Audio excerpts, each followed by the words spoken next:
Assalamualaikum warahmatullahi wabarakatuh. Magandang hapon mga kapatid. So nasa duty tayo ngayon, no?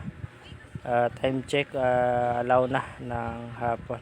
So medyo maulan-ulan dito sa amin sa Quezon City, sa Novaliches. Hindi ko lang alam kung may bagyo ba o wala.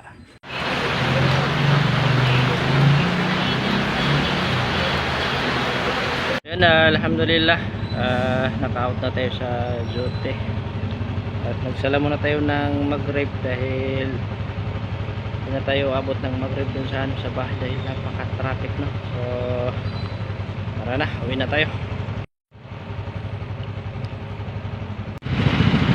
Ang tindi ng traffic.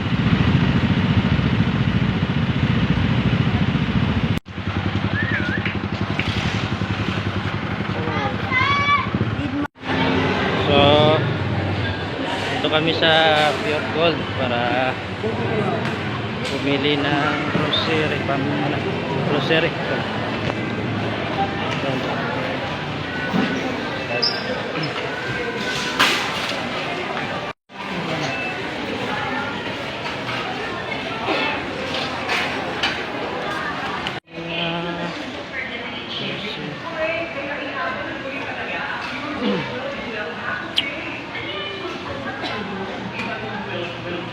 Mas matatago.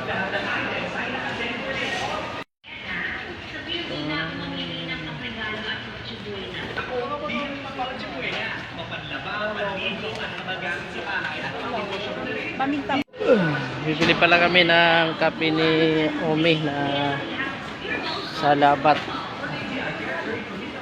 Salabat.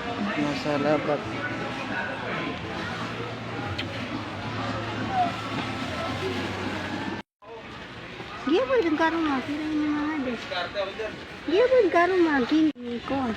Kape ba nagilip to? Nabano.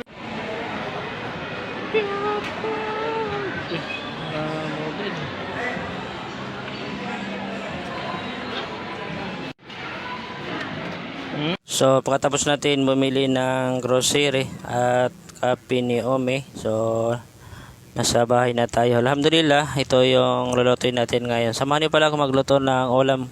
So ang lulutuin natin ay dalawang mega na sardines, tapos may okra, saka yung mga lamas na ilalagay natin. So napakasarap ito mga kapatid sa Islam. Try nyo.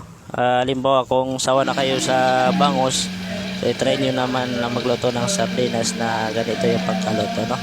So siyempre ang gagawin natin ay gigisahin natin yung lamas. So